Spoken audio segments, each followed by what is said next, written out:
Jaime Nebot Saadi, líder social cristiano, exalcalde de Guayaquil, nos atiende ahora mismo por el hilo telefónico.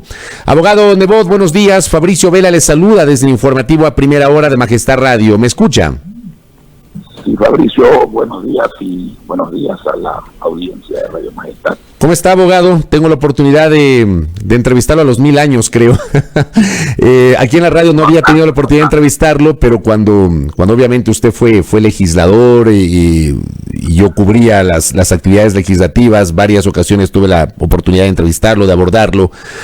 ¿Cómo ve el momento político, Jaime Nebot, en este momento, cuando estamos a 34 días de la finalización del actual gobierno y el advenimiento de una nueva administración con Guillermo Lasso? Más allá de la política, más allá de los resultados de la elección, yo lo veo como creo que lo ven todos los ecuatorianos desde sus distintas visiones, que en algunos casos pueden ser opuestas, pero que tienen una gran coincidencia. Todos queremos un Ecuador mejor, un Ecuador que funcione, un Ecuador libre, un Ecuador solidario, un Ecuador eficaz, un Ecuador donde la pobreza colectiva sea sustituida por bienestar colectivo, por la prosperidad colectiva. En ese sentido, ¿con qué expectativa inicia Guillermo Lasso en 34 días su administración? ¿Usted por dónde apunta que podrían darse las primeras ejecutorias del nuevo gobernante?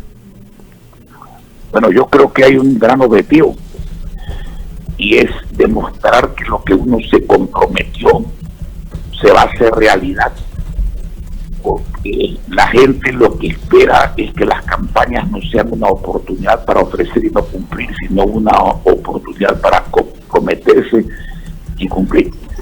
Yo pienso, hasta donde conozco, que se empezará en lo ejecutivo a gobernar, a corregir, a poner en práctica las cosas que se han comprometido, y en lo legislativo con una reforma de carácter tributario para generar crecimiento económico y empleo, que pasa por la disminución de tributos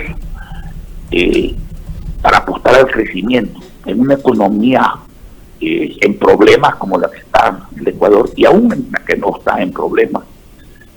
No hay que confundir recaudaciones con impuestos. Los impuestos son una carga al pueblo, le quitan capacidad de compra. Y quiero hacer una digresión. Yo no digo que no tenga que haber política tributaria. Todo país tiene una política tributaria, tiene que recaudar bien, pero tiene que recaudar sin matar el crecimiento. Si usted mata a la gente, le quita la capacidad de compra, la gente no paga, el que vende, no cobra, y si usted no vende, no hay IVA, y si usted no gana, no hay impuesto a la renta, y si no hay esos impuestos, las recaudaciones del Estado bajan en vez de subir. Aquí hay muchas personas que confunden poner impuestos con subir recaudaciones. Yo en la ciudad de Guayaquil bajé los impuestos 3 o 4 veces a lo largo de mis alcaldías, y recaudaba cada vez más porque la ciudad crecía en materia de personas que confiaban en la ciudad, invertían y hacían movimiento económico. Yo creo que, por ejemplo, el impuesto que se pone a los agricultores pequeños, a los ganaderos pequeños, a los pequeños pescadores artesanales, a los artesanos, no debe ser otro que el impuesto a la renta, porque está bien que ganen y está bien que paguen impuesto a la renta puntualmente, pero si se les ponen impuestos que encarecen su producción, que los sacan del mercado, que de esa manera fomentan el contrabando, el tema es grave. Puedo tocarle el tema del turismo. El turismo es una actividad que en el Ecuador creció muchísimo, que es, junto a la construcción, la piedra angular de cualquier desarrollo económico de cualquier país. Hoy día está muerto por la pandemia, ¿no es cierto? Entonces, ponerle impuestos al turismo es al revés. Al turismo hay que exonerarle impuestos para que crezca.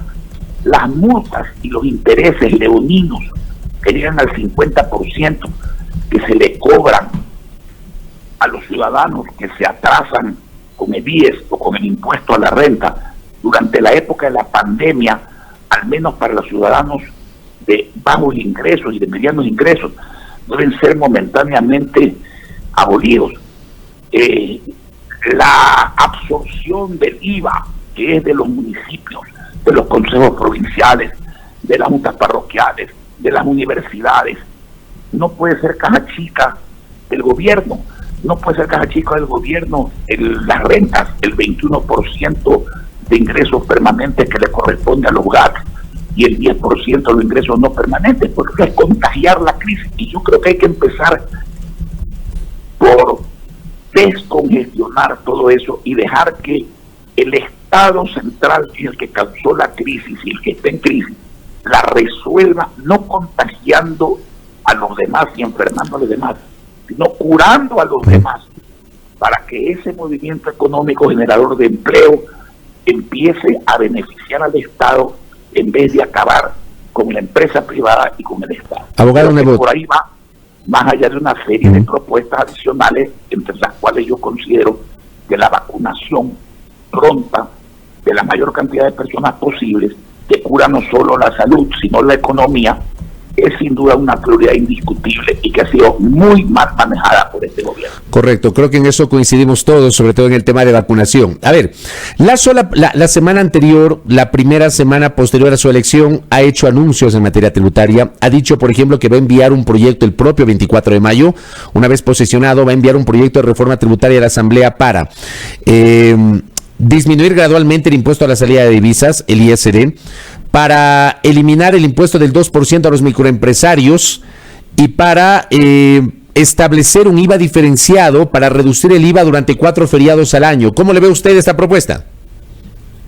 Perfectamente correcta, y me parece muy bien una disminución gradual del IVA, sujeta a que los empresarios del país cumplan. Yo les voy a poner un ejemplo de lo que ocurrió en Argentina.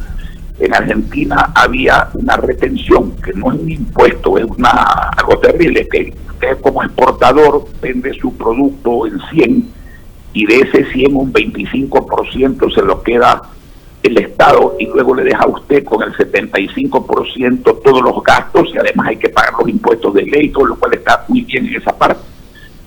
Cuando el señor Macri levantó esa medida, la inmensa mayoría de los empresarios no dejaron su plata en el país. Entonces, eso no es correcto. Hay que ir midiendo al empresario. El presidente de un país no es el presidente de los empresarios, es el presidente del pueblo ecuatoriano. Tiene que hacer que todo el mundo se desarrolle armónicamente y que todo el mundo cumpla con sus obligaciones y tiene que tener la experiencia de precautelar con sus medidas el desarrollo, sí, pero también el cumplimiento de las metas. A mí me parece, usted sabe que mi línea ha sido toda la vida esa. Yo no cambio de criterio, sino cuando alguien me demuestra que estoy equivocado.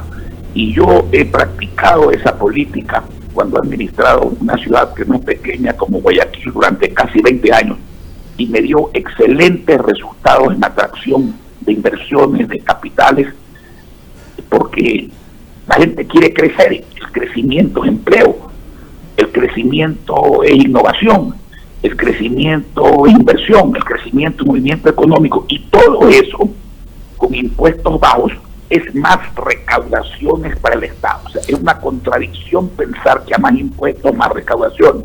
Normalmente a menor porcentaje de impuestos, más recaudaciones, que es lo que cuesta. Y luego hay que invertir bien esas recaudaciones, porque si se dilapidan, entonces pues la situación no cambia, empeora, porque va a dilapidar usted más plata de que la que tenía antes. Ya que estamos hablando del tema tributario, yo le pregunto, ¿no hay un riesgo de que se elimine gradualmente el impuesto a la salida de divisas respecto de sostener la dolarización de la economía? Porque el argumento para el ISD es que ese impuesto obviamente encarece la posibilidad de que alguien saque la plata y obliga a que la plata se quede en el Ecuador, abogado. Mire, le voy a poner un ejemplo. Usted debe recordar, usted precisamente en aquella época cubría este tipo de cosas. Cuando se hizo la dolarización en el año 2000, ¿usted sabe cuánto era la reserva monetaria? Que en esa época cumplía una función distinta, aún más grave de la importancia que puede tener hoy día. Era $400 millones, nada. Y nadie pensó en poner cortapisas, subir impuestos, subir aranceles, encarecer los productos, poner impuestos a la salida de capitales. El impuesto a la salida de capitales, en el fondo, es un impuesto a la entrada de capitales. Le voy a poner un ejemplo muy claro. Hoy día, si usted tiene capital en el exterior, sea extranjero, sea nacional, con una banca que presumo yo que es sólida, porque se ha ganado algunos millones de dólares durante algún tiempo en plena crisis. Si esa banca tributa bien, como tiene que tributar, si esa banca está pagando tasas que llegan al 7,5%, 8%, si a 366 días usted no paga impuesto a la renta porque el país necesita ese capital, este debería ser un mercado de capitales muy importante, en dólares, sin devaluación. ¿Por qué no lo es? ¿Por qué la gente prefiere invertir en Colombia y Perú, que tienen devaluación? Es el peor de los impuestos para el pueblo y para el inversionista, por falta de confianza, por falta de eficacia, por falta de creer en que todo el mundo tiene que pedalear hacia adelante. Todas esas cosas son argumentos que cuando la economía se maneja bien, cuando hay confianza, cuando hay seriedad, cuando se van viendo resultados, no milagros, funcionan en la línea correcta. Así que, mire, si hay caos, usted puede subir el impuesto a la salida de capitales. Mientras más lo suba, más capitales van a salir y menos van a regresar. Son filosofías. Yo tengo que admitirle que esto son filosofías, pero la filosofía pasa a la práctica.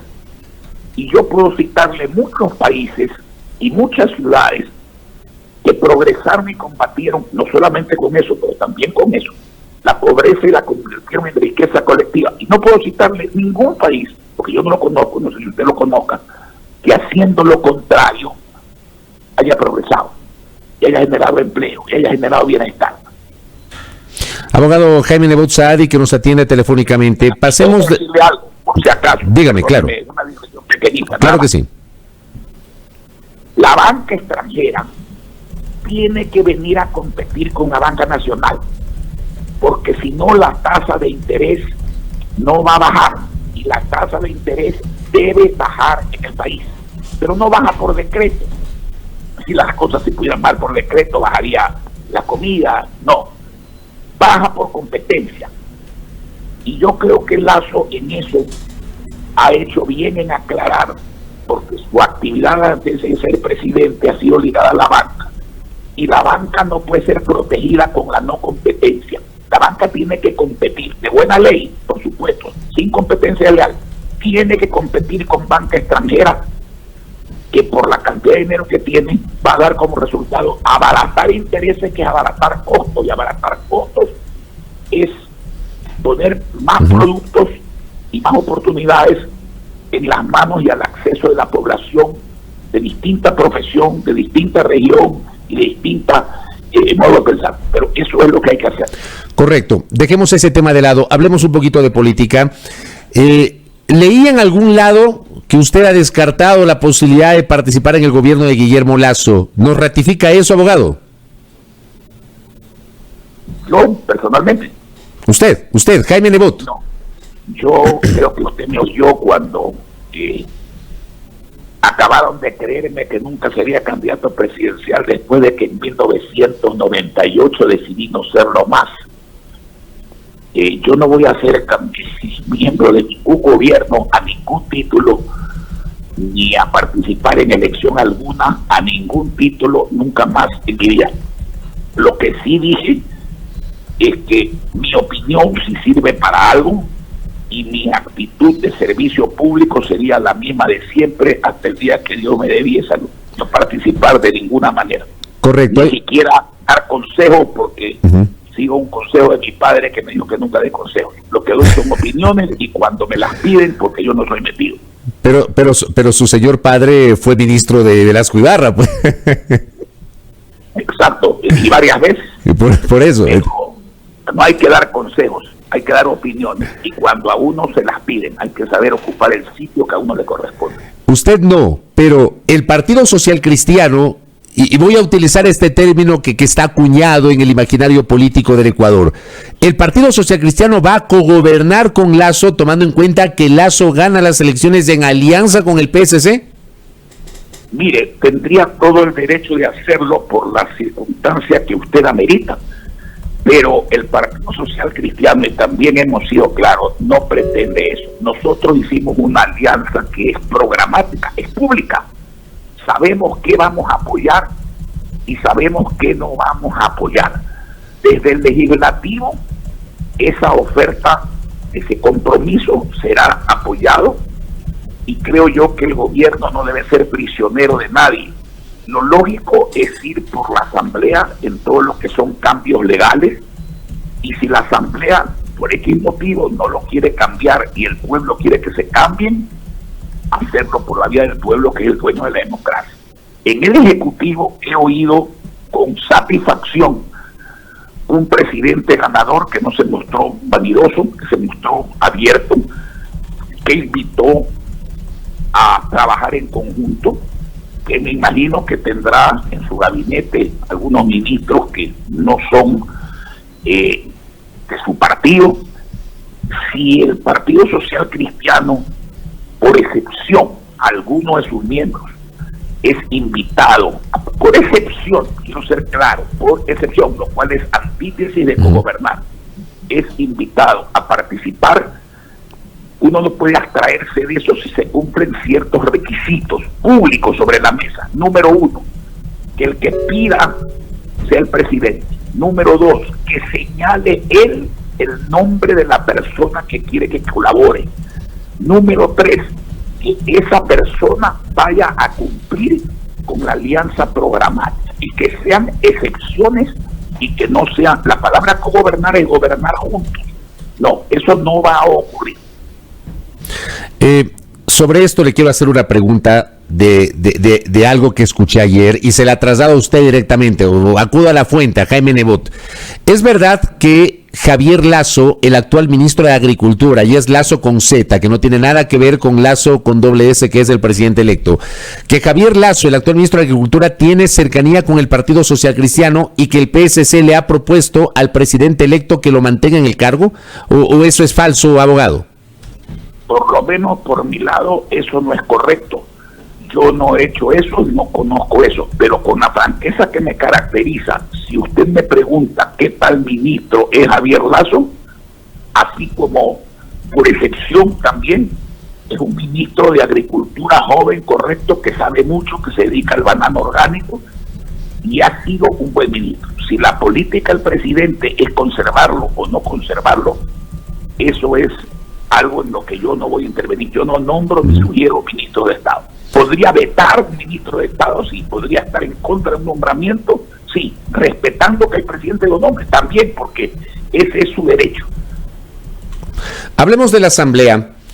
Finalmente, en la Asamblea va a operar en conjunto la alianza Creo Partido Social Cristiano, o el PSC con sus legisladores, me parece que son 16, corrígame si estoy equivocado, abogado, van a actuar por su lado. 19, gracias, 19 legisladores. O sea, ustedes tienen más legisladores que Izquierda Democrática. Sí, señor. Yo pensaba que la ID tenía más que ustedes, mire usted. No, ya lo verá usted. No. Y perdón, y ojalá tenga eso, yo no estoy en contra de que la otra persona. No, de acuerdo. Legisladores, digamos, es parte de la democracia. Ya, esos 19 legisladores del Partido Social Cristiano van a actuar como bloque solo del PSC, o se van a alinear junto a los legisladores de Creo, que son 12, para hacer un sector político un poco más amplio. No, el Partido Social Cristiano hará una alianza específica con el bloque de Creo. Que primero, Creo tiene que completar su bloque, porque para tener un bloque tiene que tener 15 legisladores. Creo tiene que completar su bloque. Haremos una alianza, pero esa alianza no será otra que el cumplimiento del compromiso electoral detallado. Si usted recuerda ese compromiso dice que a eso nos obligamos y a nada más, y que si hay algo ahí que no se cumple, reclamaremos, y que si hay algo que no está allí y es una buena idea, lo incluiremos. Pero sí, para hacer cumplir el compromiso al que hemos llegado, haremos una alianza programática legislativa, sí, y no solamente con Creo, sino que habrá que buscar por parte de los legisladores. Y si me va a preguntar si yo voy a intervenir en eso, no voy a intervenir en eso. Mi papel no es de ser asambleísta. Pero su voz es escuchada, abogado. Hay que buscar las mayorías necesarias para poder hacer eso. Y si me pregunta si hay que hablar con el sector de Correa, mi respuesta a esa pregunta es sí. Hay que hablar con todo el mundo, porque a base de sectarismos no se puede progresar. Habrán coincidencias, por ejemplo, no poner impuestos, ya la hubo, y habrán diferencias en la forma de ver ciertas realidades del país y de votar por ciertas disposiciones que en ese caso no serán coincidentes. Pero el gobierno no debe ser prisionero ni del sectarismo de sus ideologías, ni del sectarismo de los partidos políticos, incluyendo los propios, ni tampoco de pescadores a río revuelto que se basan en que cuando existen esos sectarismos son ellos los que acaban poniendo las condiciones. Eso sería muy malo, no conveniente, y demostraría que no hay experiencia ni propósito de enmienda. A ver, yo ahí le voy a decir algo, abogado, con todo respeto. Yo he tenido la oportunidad de, durante 26 años, de los 28 años que tengo como periodista, de seguir los temas legislativos. ¿Ya? Siempre nos presentan, por ejemplo, en 2019 nos presentaron una cosa llamada Acuerdo de Gobernabilidad, que no sirvió para nada. O sea, sirvió para elegir autoridades e integrar las comisiones legislativas especializadas. El tema es, para el 14 de mayo tienen que llegar con un acuerdo que permita elegir primerito a las autoridades de la Asamblea Nacional y distribuir las comisiones legislativas. Eso es primerito.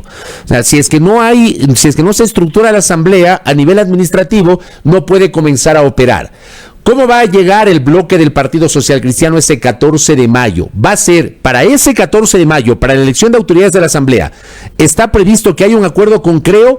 ¿O ustedes podrían abrirse a dialogar con otros sectores y no solamente con Creo? O incluso Creo podría quedar de lado si es que el Partido Social Cristiano, le pongo este hipotético ejemplo, tiene la aspiración de presidir la Asamblea Nacional. A ver, primero en ese acuerdo legislativo y en muchos que han habido, porque les ponen nombres rimbombantes, nosotros no hemos participado. Segundo, ya le respondí, no es que estamos abiertos, es que se debe estar abierto a dialogar con todo el mundo. No es importante con quién se vota, es importante para qué y por quién se vota. Y tercero, una cosa es las dignidades, que es lógico y obvio tratar de ganarlas, dentro de la ley, porque la ley implica la participación de todos los asambleístas en todas las comisiones, y si se gana, bien, y si no se gana, otra cosa muy distinta son las votaciones por leyes, en donde buscar mayorías para todo no es posible, porque habrán coincidencias con unos sectores en unas cosas, con otros en otras, y si no hay coincidencia capaz de sacar la ley y esas disposiciones, esa voluntad, la conveniencia de aquello es buena para el pueblo, habrá que ir al pueblo, que es dueño de la democracia. Al pueblo no le pueden poner cortapisas. Este es un país donde los funcionarios le ponen cortapisas al pueblo en vez de que el pueblo le ponga cortapisas y límites a los funcionarios. La gobernabilidad no pasa solamente por determinados mecanismos. La gobernabilidad pasa cuando un pueblo no solamente se contenta con votar, sino que se da cuenta de la necesidad de intervenir, de ciudadanizar la política, y parte de eso es la consulta. Vea usted en los Estados Unidos en la última elección, la gente puso su atención en Biden, que es lógico, y la puso en Trump. ¿Sabe cuántas consultas populares se dieron en esa elección en Estados Unidos? 100 consultas populares. ¿Cuántas serán en Europa? Hay que acostumbrarse a que el pueblo tiene el derecho de opinar y de mandar. Los funcionarios tienen que obedecer al pueblo, no es al revés. En el tema de la elección de autoridades, permítame insistirle, ¿El PSC le interesa la presidencia o alguna de las vicepresidencias de la futura asamblea? A todos los partidos debe interesarles y debe dialogar, pero esa es una cosa formal. Usted lo dijo muy bien. El primer paso es formar la parte administrativa, funcional de la asamblea.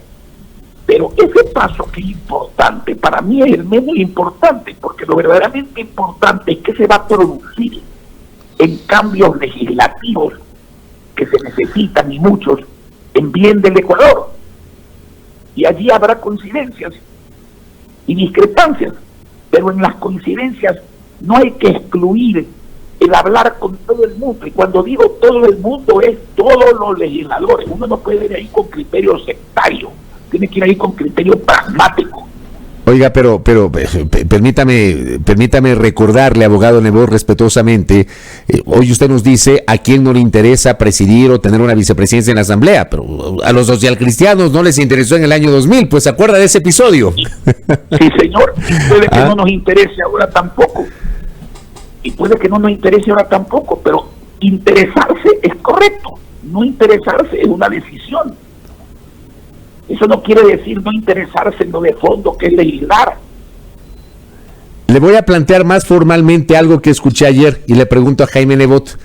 ¿Ustedes han hablado con UNES, o sea, con el sector del correísmo, para hacer una alianza que permita que ustedes tengan la presidencia de la Asamblea Nacional con el apoyo del correísmo? ¿Es cierto esto?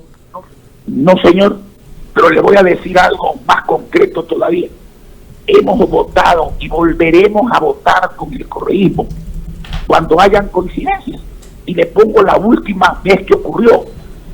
Se nos criticó por votar con el correísmo para no poner impuestos al Ecuador, para no bajar los salarios del Ecuador, para no aprobar una ley que a la postre permitió que siga el saqueo en el seguro social de los fondos de los aportantes, que se sigan perjudicando a las juntas parroquiales, a los municipios, a los consejos provinciales, a no entregarles la renta. Entonces yo pregunto, ¿es malo eso o es bueno eso? ¿O por no votar con ellos nosotros vamos a cambiar de filosofía y poner impuestos y no protestar cuando las rentas de las entidades seccionales se hacen caja chica de los gobiernos, o cuando la ustedes, el seguro se hace caja chica del gobierno? A ustedes les dijeron de todo por estos episodios que está contando, les dijeron de todo, que estaban aliados con el correísmo, que había un armisticio con Correa, etcétera. No me interesa lo que digan algunos, a mí no me interesa la opinión publicada simplemente, y peor la chismografía política. La opinión publicada es respetable muchas veces, pero no es la opinión pública. Usted vaya, pregúntele al pueblo si quiere impuestos, pues vaya, pregúntele al pueblo si quiere que los gobiernos seccionales no tengan el dinero necesario para hacer la obra pública y los servicios públicos que requieren, pues. Pregúntele al pueblo si está de acuerdo en que la quinta parte de su salario de empleados públicos y privados que se entregan a los gobiernos se convierte en caja chica de los gobiernos. Eso es lo que a mí me importa y lo que nos importaba a nosotros. Y si nos critican por eso, bueno, la democracia también sirve para criticar.